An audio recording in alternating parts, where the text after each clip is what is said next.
নমস্কার বন্ধুরা, কেমন আছেন সবাই? রেইনবো কিচেনে আপনাদের সকলকে স্বাগত জানাই। আজকে আমি ধুদুল ভর্তা করব। তার জন্য দেখুন আমি ধুদুল নিয়ে নিয়েছি।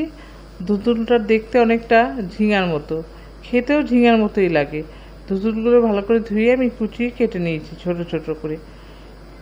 এবার আমি এগুলোকে মিক্সি করে নেব। আমি ধুদুল কেটে নিয়েছি আর নিয়েছি পেঁয়াজ, রসুন আর কাঁচা লঙ্কা।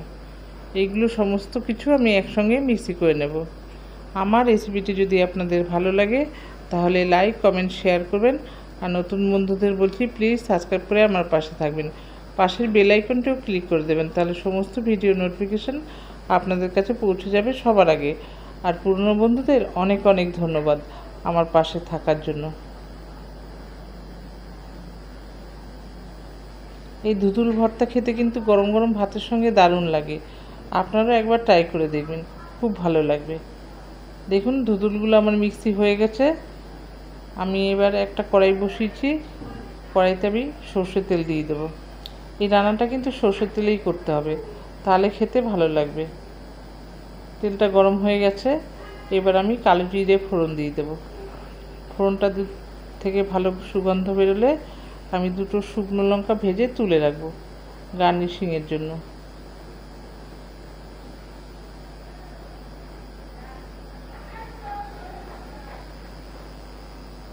এবার আমি মিক্সি করা ধুতুলগুলো দিয়ে দেব।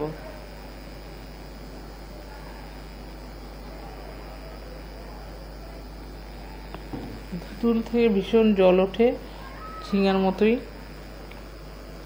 এবার আমি দিয়ে দেবো হলুদ গুঁড়ো আর স্বাদ মতো লবণ দিয়ে আমি অনবরত নাড়তে থাকবো। নাড়তে এটা শুকিয়ে যাবে।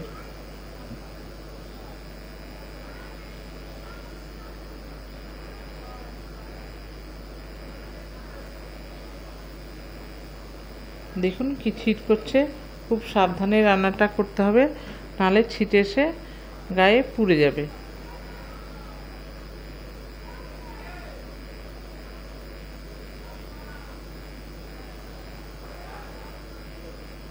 এবার দিয়ে দেবো স্বাদ মতো চিনি। যে যেরকম মিষ্টি পছন্দ করেন দেবেন। একটু মিষ্টি মিষ্টি হলে খেতে ভালো লাগে। খেতে কিন্তু দারুণ হয়েছিল ঝিঙে ভর্তা। দেখুন অনেকটা জল শুকিয়ে গেছে, আরও হবে। আমি এরকম মাঝে মধ্যেই নেড়ে যাব।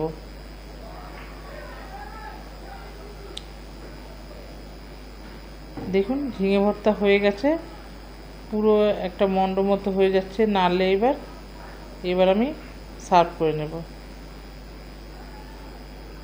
আবার দেখা হবে পরবর্তী ভিডিওতে। ভালো থাকবেন, সুস্থ থাকবেন। অনেক অনেক ধন্যবাদ আপনাদের।